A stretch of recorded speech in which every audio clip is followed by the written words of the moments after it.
구독자 여러분 안녕하세요. 무지건강 박쌤입니다. 책은 건강책은 좀 사서 보셨나요? 꼭 그거는 정말 앞으로 오래 살기 때문에 가족 건강은 스스로가 지키셔야 될 겁니다.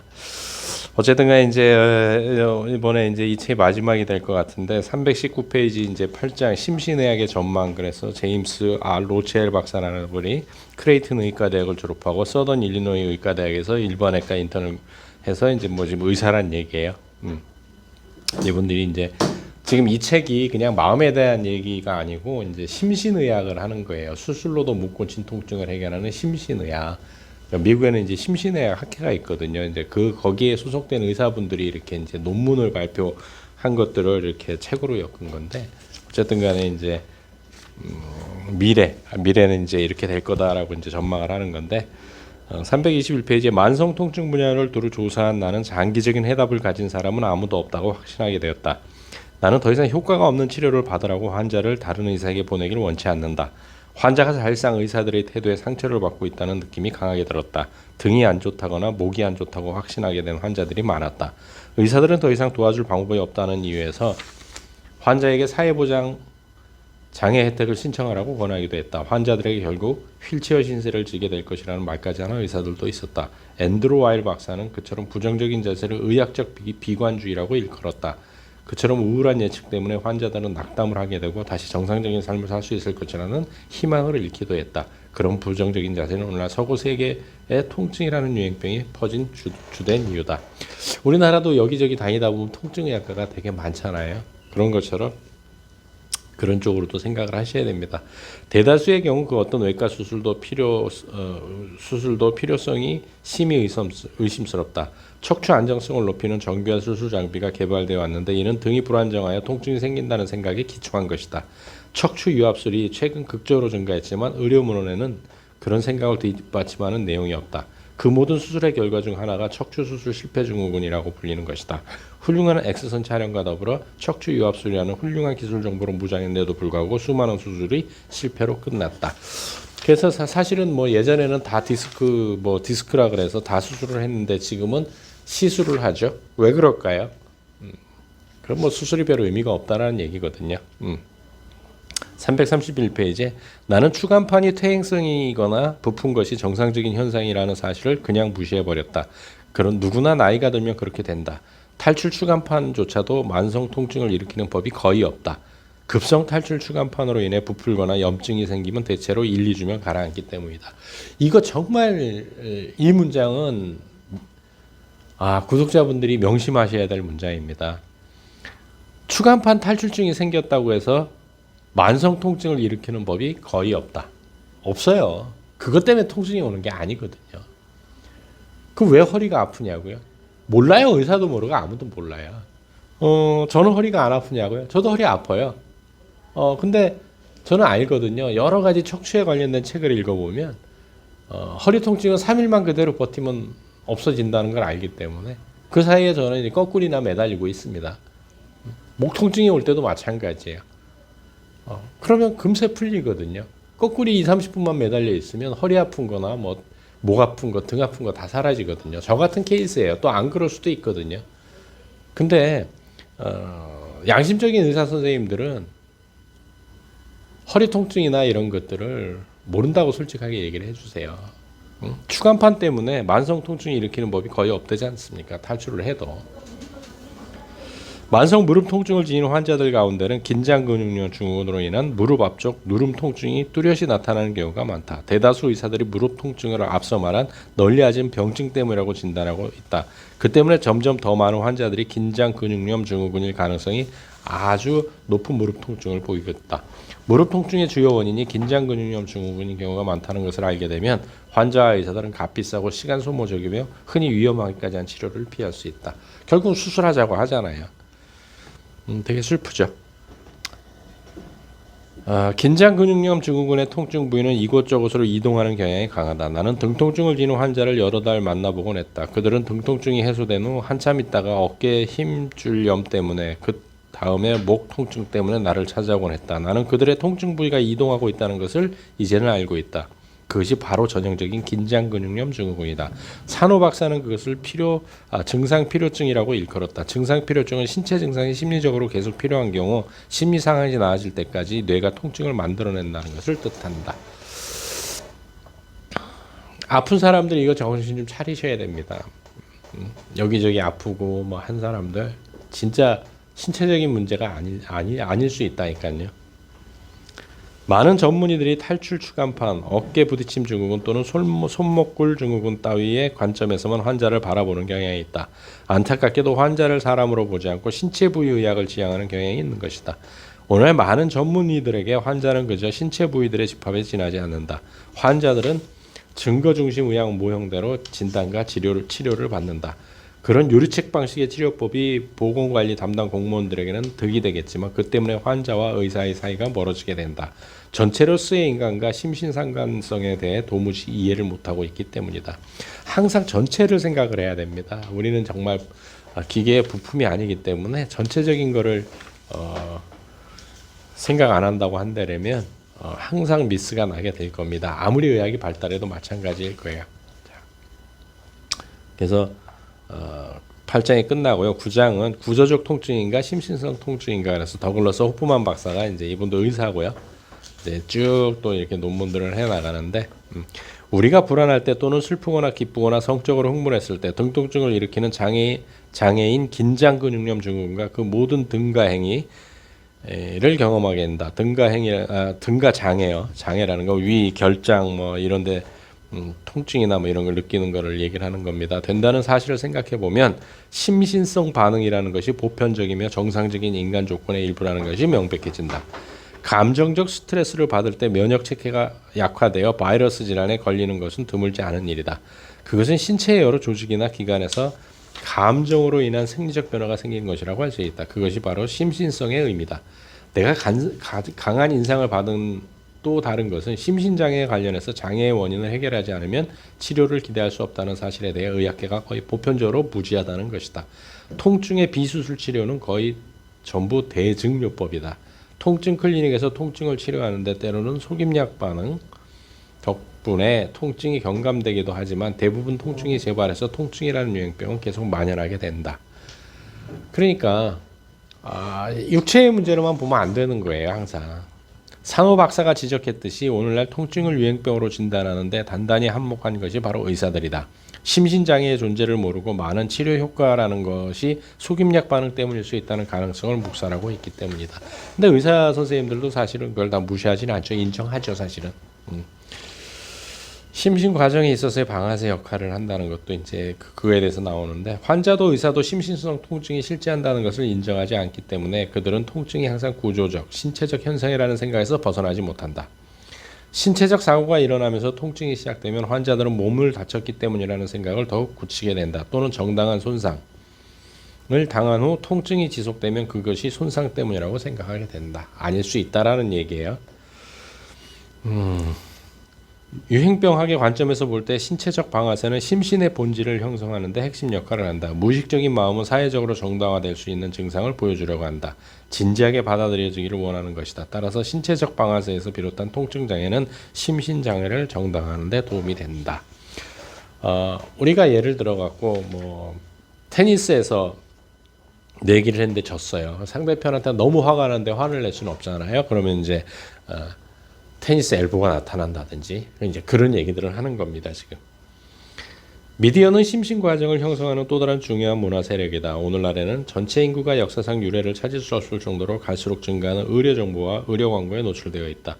그 결과 사람들은 미디어를 통해 얻은 건강 쟁점에 관한 정보를 믿으며 어느 경우에는 건강관리 전문가들의 정보보다 그런 정보를 더 믿는다. 뜻하지 않게도 의사로부터 미디어로 권위가 옮겨간 것이다. 제가 다시 한번 이제 우리 저의 구독자님들을 위해서 말씀드리지만 유튜브나 이런 데서 나오는 그 모두 무시하라는 건 아닌데요. 어떤 게 이런 의학 정보가 나오게 되면 그대로 믿으시면 안 됩니다. 관련된 책을 보세요. 책을 보시거나 논문까지 찾아보기 좀 어렵다고 한다면 관련된 서적을 보십시오.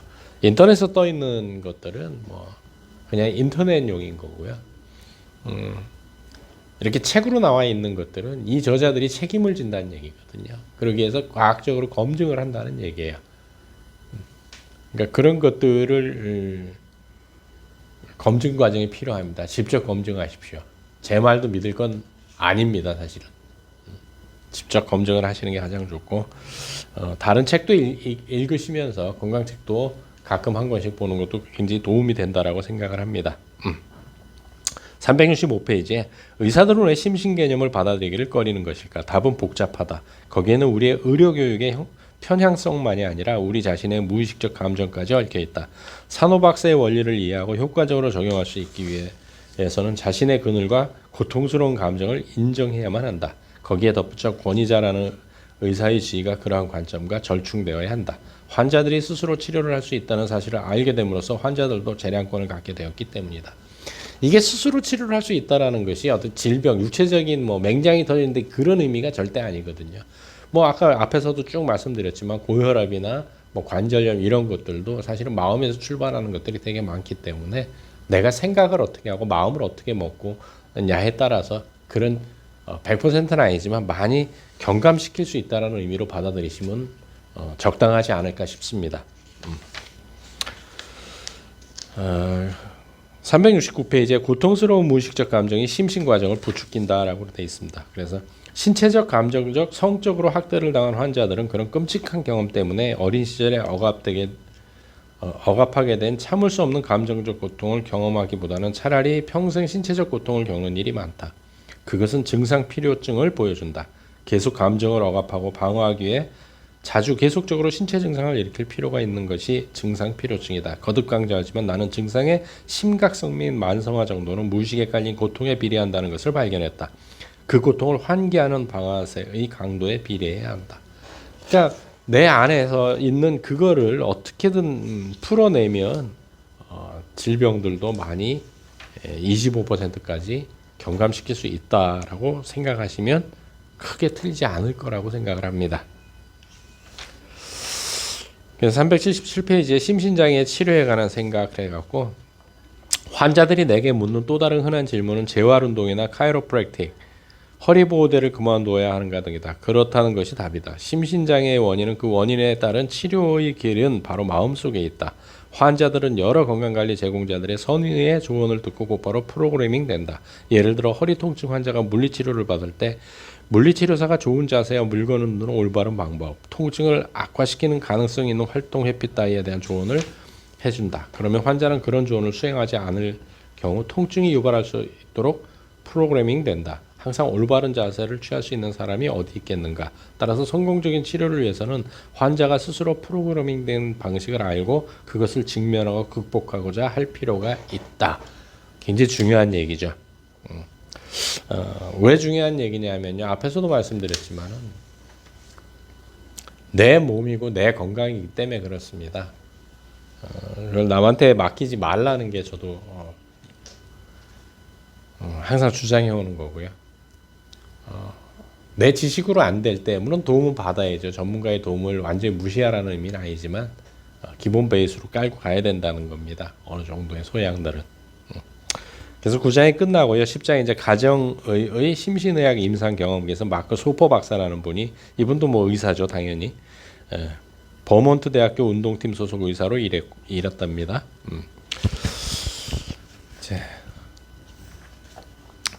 그래서 387페이지에 이런 얘기들을 합니다. 관절염이나 추간판 질환, 그러니까 허리 디스크를 얘기를 하는 거죠. 우리가 쉽게 얘기하면 힘줄염, 윤활낭염, 좌골신경통, 회전근개 파열, 엉덩정강근 막디 증후군. 너무 말이 어렵네요, 그죠? 편두통. 이거 해석하는 분이 정확히 해석을 하셨겠죠. 편두통, 과민대장 증후군, 소화불량, 위식도 역류장애, 손목골 증후군, 발바닥 근막염, 턱관절 증후군 또는 섬유근육통 등을 지니고 있다고 믿고 나를 찾아온다. 흔히 그들은 일 때문에 그런 병이 생겼다고 믿는다. 때로는 치유되지 않는 옛 손상 또는 단지 오랜 사용으로 달아서 생긴 손상이라고 믿기도 한다. 근데 이런 얘기를 했다라는 것은 마저 읽어드릴게요. 환자들 가운데 이미 온갖 유형의 치료를 받았는데 어떤 치료는 효과가 없었고 어떤 치료는 일시적인 효과만 있었다. 그러한 치료의 예를 들면 경구투약, 주사, 마사지, 수술, 보조기 등을 꼽을 수 있다. 그런 치료로는 장기적인 성공을 거두지 못하는데 그 이유는 그런 치료가 잘못된 진단을 토대로 하고 있기 때문이다. 앞서 언급한 것과 같이 심리적인 이유로 인한 증상을 신체 치료 방법으로 치료해서는 실패하기 마련이다. 그렇다라는 거죠. 슬프지만 분명히 해두고 싶은 것이 있다. 의사는 남을 돕기에 의학계에 몸담고 있다고 나는 진심으로 믿는다. 의사들은 치유하기를 바라고 치유와 치료의 차이점을 아십니까? 혹시 설명을 드릴게요. 치료는 몸만 치료하는 거예요. 치유는 몸과 마음을 치료하는 겁니다. 그래서 치유에는 맨 밑에 한문으로 보기에 마음 심자가 들어가거든요. 지금 이 심신의학하고 또 맞는 얘기겠잖아요. 네. 의사들은 치유하기를 바라고 사람들을 건강하게 해주기를 바란다. 그것은 값지고 뿌듯한 일이다. 그래서 의사들은 지식과 경험을 토대로 정직하고 성실하게 도움이 될 것이라고 믿는 치료를 제공한다. 그러나 그들의 지적 토대는 완전하지 않다. 의학계에서 이런 말을 해서는 친구를 다 잃기 십상이지만 이 말이 사실이라는 것을 나는 의심치 않는다. 신체 증상이 발생하는데 심리적 요인이 결정적인 역할을 한다는 사실을 의사들이 알지 못하는 한 그들의 치유 노력은 헛되고 말 것이다. 의사들만 노력을 해야 될까요? 아니면은 우리 개인도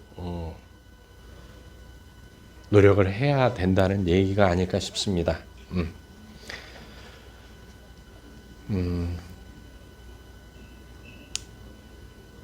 394페이지에 스트레스와 분노, 갈등의 주요 원천으로는 다음 세 가지가 있다. 첫째, 가정과 일에 대한 책임, 자녀에 대한 걱정, 부모에 대한 근심, 남을 배려할 줄 모르는 운전자들, 물건을 살 때 긴 줄 등과 같은 일상적인 문제가 그것이고, 둘째, 우리 중에는 어린 시절에 감정적인 문제를 많이 겪은 사람이 있다.